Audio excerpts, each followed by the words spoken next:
কুরআনুল কারীমকে যদি প্রশ্ন করা হয়, কুরআনুল কারীম ঠিক আছে তা বুঝলাম, কিন্তু কোরআন তুমি নাজিল হয়ে মানুষের লাভটা কী হবে?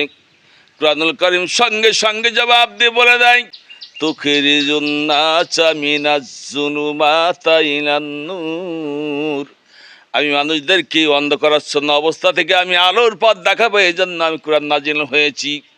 কুরআনুল কারীমকে যদি প্রশ্ন করা হয়, ও কুরআনুল কারীম অন্ধকার থেকে আলোর পথ দেখালে তোমার লাভটা কী হবে?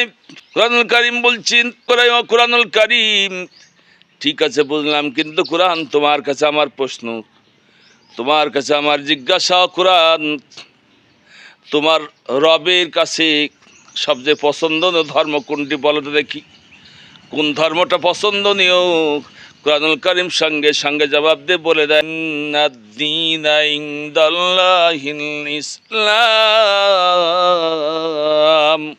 কুরআনুল কারীম জবাব দিয়ে বলে দেয়, আমার রবের নিকট, আমার প্রভু মহান আল্লাহর নিকট ইসলাম ধর্ম সবচেয়ে মনোনীত পছন্দনীয় ধর্ম।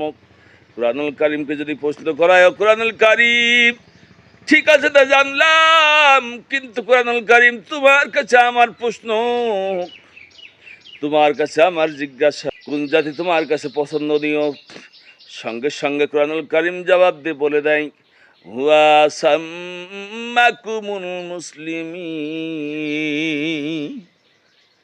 কুরআনুল কারীম বলে তাদের নাম হবে মুসলমান, অর্থাৎ আমি কুরআন আমাকে যারা অনুসরণ করবে তাদের নাম হবে মুসলমান। কুরআনুল কারীমকে যদি প্রশ্ন করা হয়, ও কুরআনুল কারীম ঠিক আছে বুঝলাম, কিন্তু কুরআন তোমার মধ্যে কোনো ভুল ত্রুটি আছে নাকি?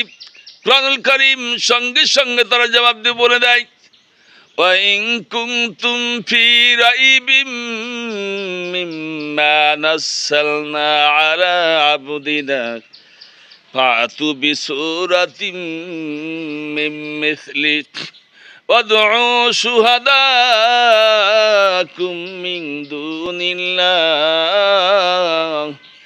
ইন কুনতুম সাদিকিন। কুরআনুল কারীম সূরা বাকারা 23 নম্বর আয়াতে আল্লাহ পাক তুলে ধরেছেন এই বিষয়ে, আমি আমার বান্দার প্রতি যা নাজিল করেছি, মুহাম্মাদের প্রতি যা নাজিল করেছি, তোমরা যদি তাতে সন্দেহ পোষণ করে থাকো, তোমাদের যদি সন্দেহ হয়ে থাকে, তাহলে কত বড় সাধ্য তোমাদের, তোমাদের যত বন্ধু বান্ধব সঙ্গী সাথী আছে সবাইকে সাথে নিয়ে নাও, আর কোরআনের অনুরূপ একটা সূরা রচনা করে নিয়ে আসো, দেখি কেমন পারো। তোমরা কশ্চিন কালেও তা পারবে না। আল্লাহু আকবার। কুরআনুল কারীমকে যদি প্রশ্ন করা হয়, কুরআনুল কারীম ঠিক আছে বুঝলাম জানলাম, কোন ধর্ম পালন করলে আল্লাহ পাকে পাওয়া যাবে?